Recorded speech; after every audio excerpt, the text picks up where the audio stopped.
الرجیم اعوذ باللہ من الشیطان الرجیم بسم اللہ الرحمن الرحیم مولاي صل وسلم دائما ابدا علی حبیبک خیر الخلق کلہم یا رب بالمصطفى بلغ مقاصدنا واغفر لنا ما مضى یا واسع الکرم۔ آج ہم ایک انتہائی اہم عنوان لے کر آپ کی خدمت میں حاضر ہوئے ہیں۔ میں نے اس کا نام ہمیں تو اپنوں نے لوٹا غیروں میں کہاں دم تھا رکھا تھا۔ اس کی وجہ یہ بنی کہ کافی عرصے سے سوشل میڈیا استعمال کرتے ہوئے ہمیں اس بات کا شدت سے احساس ہوا کہ لوگ باقاعدہ طور پر اس طرح کے عنوانات پر پوسٹیں کرتے ہیں، بلکہ اس طرح کے ہزاروں اشعار مل جاتے ہیں، اور میں آپ سلجھا ہوا طبقہ، سمجھدار طبقہ وہ ان شعروں کو پڑھتا ہے،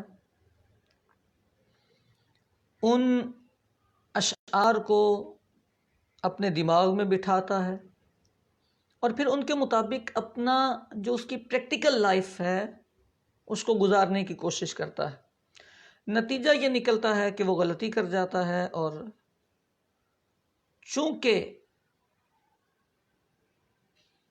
ان اشعار میں ذہن سازی ہے، ان اشعار میں مائنڈ سیٹ کیا جاتا ہے، تو لوگ ان اشعار کو دیکھتے ہیں، پڑھتے ہیں، سنتے ہیں، تو انہیں اپنائیت کا احساس ہوتا ہے، اور وہ یہ سمجھتے ہیں کہ یہ پتہ نہیں حقیقت کے کتنے قریب ہیں، حالانکہ ان اشعار کا تعلق حقیقت سے بالکل بھی نہیں۔ ایک شعر تھا جو ابھی میں نے جو عنوان رکھا ہے، ہمیں تو اپنوں نے لوٹا غیروں میں کہاں دم تھا، میری کشتی وہاں ڈوبی جہاں پانی کم تھا۔ کب بولتا ہے کوئی؟ جب بڑا دکھی ہو جاتا ہے۔ اسی طرح ایک اور شعر پڑھا جاتا ہے، دیکھا جو تیر کھا کر کمین گاہ کی طرف، دیکھا جو تیر کھا کر کمین گاہ کی طرف، اپنے ہی دوستوں سے ملاقات ہو گئی۔ ایسا لگتا ہے جیسے ہمارے پریکٹیکل میں اس شعر کا اثر ہے۔ ایک اور شعر ہے، وہ اپنے ہی ہوتے ہیں جو دلوں پہ وار کرتے ہیں، وہ اپنے ہی ہوتے ہیں جو دلوں پہ وار کرتے ہیں، ورنہ غیروں کو کیا خبر کہ دل کس بات پہ دکھتا ہے۔ کتنی عجیب بات ہے۔ ہم مسلمان ہیں، اسلام کا دامن ہمارے پاس ہے، نبی کریم صلی اللہ علیہ وآلہ وسلم کی تربیت ہمارے پاس ہے، اس کے باوجود ہم ان اشعار اور اس طرح کے دیگر الٹے سیدھے ہتھ کنڈوں میں مبتلا ہو کر اپنی آخرت تباہ کرتے ہیں۔ ان اشعار کا حقیقت سے تعلق نہیں۔ آپ کہیں گے جی کیسے؟ ہم نے آزمایا ہوا ہے۔ ہمارا آزمانا، ہمارا پریکٹیکل، یہ ہمارے مائنڈ سیٹ پہ چلتا ہے۔ اس کو زندگی کا ایک سبق سمجھ کے یاد کیجئے گا۔ آپ جیسا سوچتے ہیں آپ کی پریکٹیکل لائف میں ویسے آثار اور احوال ہونا شروع ہو جاتے ہیں۔ جب میرا نوجوان، جب کوئی بندہ اس شعر کو پڑھتا ہے، پڑھنے کے بعد اس کے دماغ میں اپنوں کے بارے میں منفی خیالات پیدا ہوتے ہیں، وہ اپنوں کے بارے میں الٹا سیدھا سوچتا ہے، تو اسے نقصانات ہوتے ہیں۔ مسئلہ یہ ہوتا ہے کہ وہ اپنے دماغ میں اپنوں کے بارے میں پازیٹیو نہیں رہتا، منفی ہو جاتا ہے، نیگیٹو سوچتا ہے۔ جب ملاقات ہوتی ہے، نہ چاہتے ہوئے بھی اس کا دل اندر سے بجھ جاتا ہے، چہرے پر مرجھائیاں آ جاتی ہیں۔ نتیجہ یہ نکلتا ہے کہ اپنوں میں گیپ آنا شروع ہو جاتا ہے، اور اپنوں کے گیپ کی تو اجازت ہی نہیں ہے۔ ایز اے مسلمان ہونے کی حیثیت سے اپنوں کے غیب کی اجازت ہی نہیں. کبھی آپ غور کر کے دیکھیں نا کہ آپ کے اس شاعرانہ رویے کی وجہ سے، آپ کے ان جو رویہ جات ہیں ان کی وجہ سے آپ اپنے کتنوں سے دور ہو گئے ہیں. اور آپ دور کیسے ہوئے ہیں؟ آپ کو تو ہونے کی اجازت ہی نہیں. میرے کریم آقا محبوب پاک صلی اللہ علیہ وآلہ وسلم نے ارشاد فرمایا، سل من قطعک. یہ 3 لفظ میں نے پڑھے ہیں، اس کو یاد کر لیں. سل من قطعک، سل من قطعک. میرے محبوب پاک صلی اللہ علیہ وآلہ وسلم نے ارشاد فرمایا، لوگوں اس شخص سے جوڑ کے رکھو جو تم سے توڑتا پھرتا ہے، جو تم سے توڑے، تعلق نہ رکھنا چاہے. تمہارا رشتہ دار ہو، تمہارا تعلق والا ہو، تمہارا اپنا ہو، وہ تم سے نہ جوڑنا چاہتا ہو، تمہیں تکلیفیں دیتا ہو، تمہیں اذیتیں دیتا ہو، تمہیں ستاتا ہو، تمہیں پریشان کرتا ہو.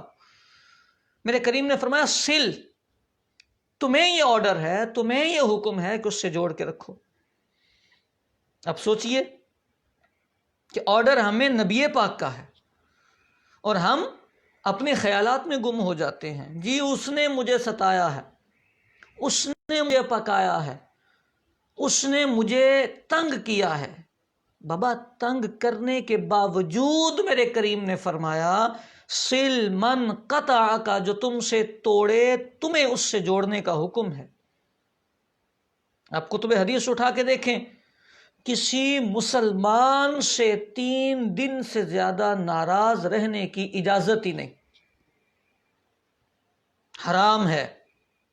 3 دن سے زیادہ اگر کوئی مسلمان دوسرے مسلمان سے ناراض رہے گا، حرام ہوگا، گناہ کبیرہ کا مرتکب ہوگا.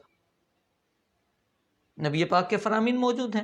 ایک مسلمان کے بارے میں یہ حکم ہے تو وہ جو آپ کے اپنے ہیں، ہمیں تو اپنوں نے لوٹا، وہ جو آپ کے اپنے ہیں ان کے بارے میں نبی پاک علیہ السلام کے فرامین کیا ہوں گے.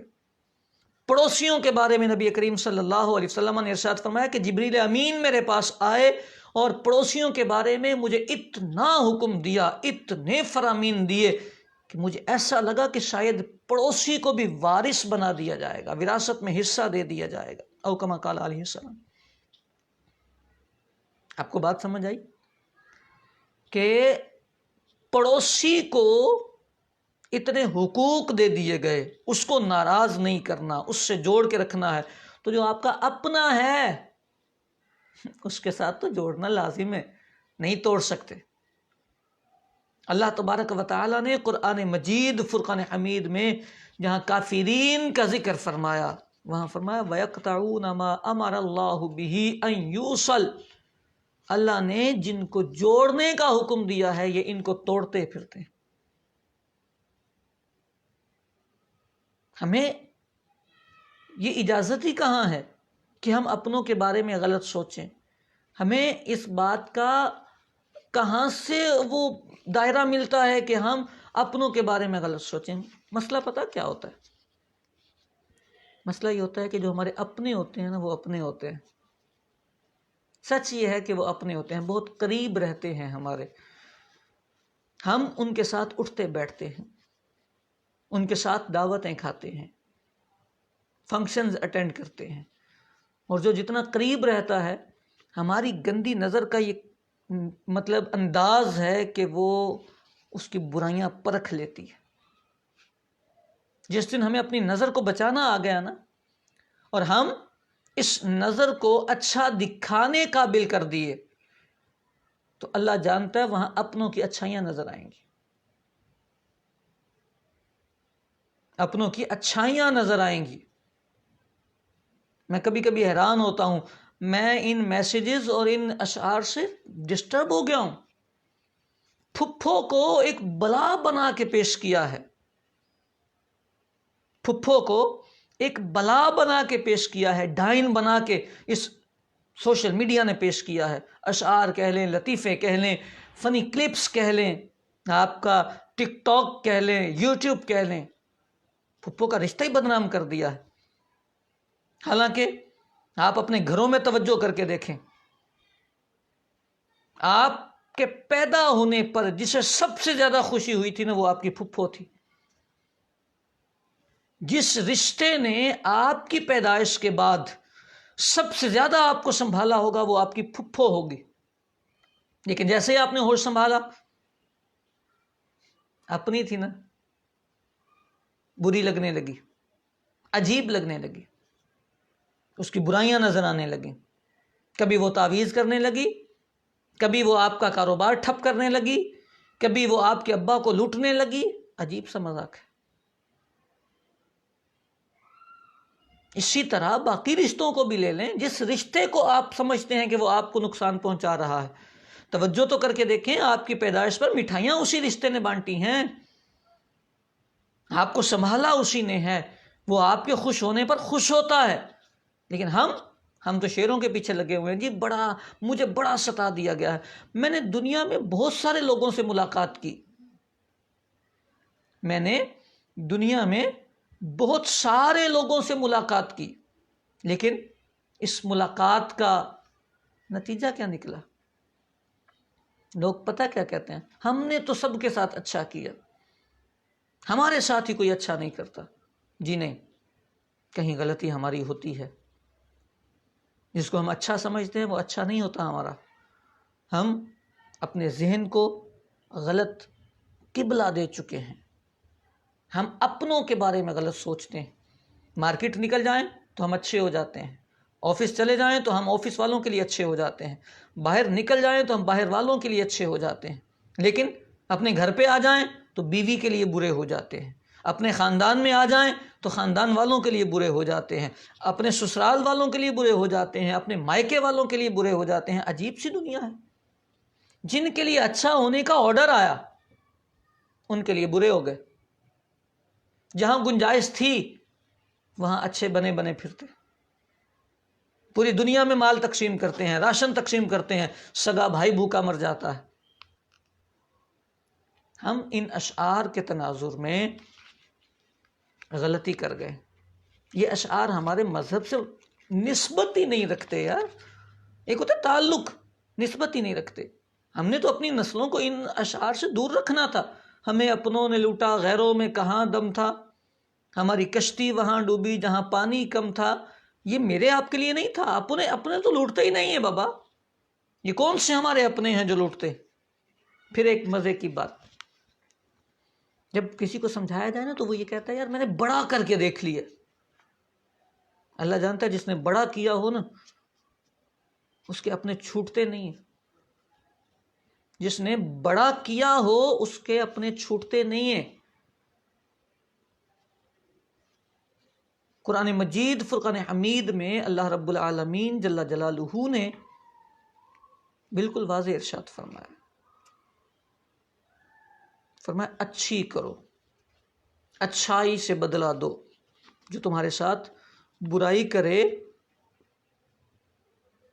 تم اس کے ساتھ اچھائی کرو، پھر کیا ہوگا؟ بینک و بینہ عداوۃ کأنہ ولی حمیم۔ میں نہیں کہہ رہا، کوئی عام بندہ نہیں کہہ رہا، کسی کے ذاتی رائے نہیں ہے، یہ تو خالق کائنات نے فرمایا ہے۔ تم برائی کا بدلہ اچھائی سے دے کے دیکھو تو تمہارا دشمن جو ہے وہ تمہارا گہرا دوست بن جائے گا۔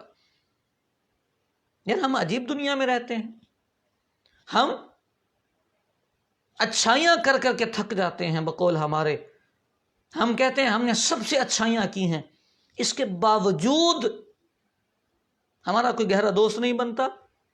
فرمانے باری تعالیٰ جھوٹا نہیں ہے، ہماری اچھائیوں میں خرابی ہے۔ جو ہم نے اچھائیاں کی، ہم نے اچھائیاں نہیں کی ہوتی، ہم نے ان اچھائیوں میں کہیں برائیاں چھپائی ہوتی ہیں، اس لیے ایسا ہوتا ہے، ورنہ مالک کا فرمان جھوٹا ہو ہی نہیں سکتا۔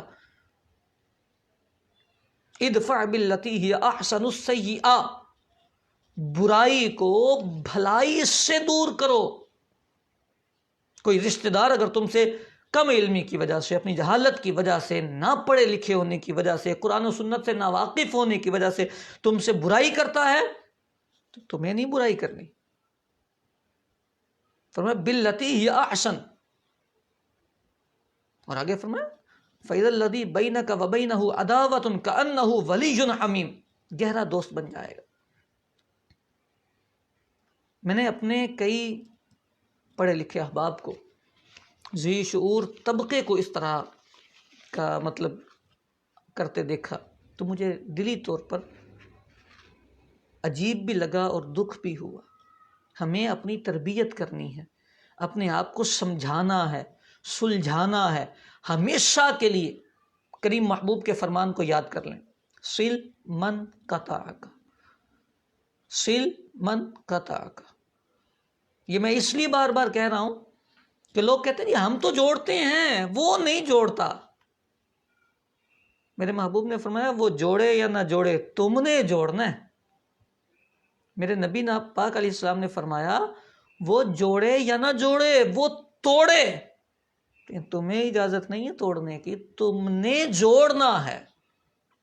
اس لیے اس طرح کے اشعار جو ہیں یہ پتہ نہیں کس نے مطلب ایجاد کیے ہیں، کون ان شعروں کا موجد ہے، کس نے یہ بنائے ہیں، اور لوگ بناتے ہیں تو اس لیے بناتے ہیں کہ وہ لوگوں کو ایموشنل کر کے اپنا مطلب مفاد حاصل کریں۔ طرح طرح کے مفاد ہوتے ہیں۔ شاعر کا مطلب یہ ہوتا ہے کہ وہ پاپولر ہو جائے، لیکن آپ اگر ان اشعار کا مطلب مفہوم سمجھ گئے ہیں، نبی پاک کے فرمان کا مطلب سمجھ گئے ہیں، اللہ کے فرمان کا مطلب سمجھ گئے ہیں، تو آپ اس سبق کو یاد رکھیں، اپنے رشتہ داروں سے تعلق جوڑیں اور اس طرح کے اشعار فارورڈ نہ کریں۔ آپ جتنے مرضی دکھی ہوں، آپ کو جتنی مرضی پریشانی ہو، کوشش کریں کہ اس پریشانی کا جو سبب ہے وہ تلاش کریں۔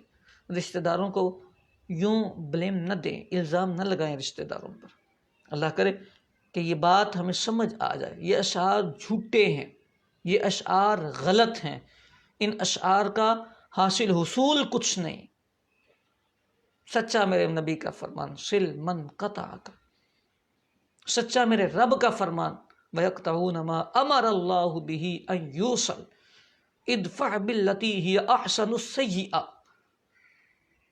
کوشش کریں کہ یہ فرامین یاد ہوں، اپنی زندگی کا رخ بدلیں۔ آپ زندگی کا رخ بدلیں، خاندان میں خوشیاں آ جائیں گی، آپ کے گھر بار میں خوشیاں آ جائیں گی۔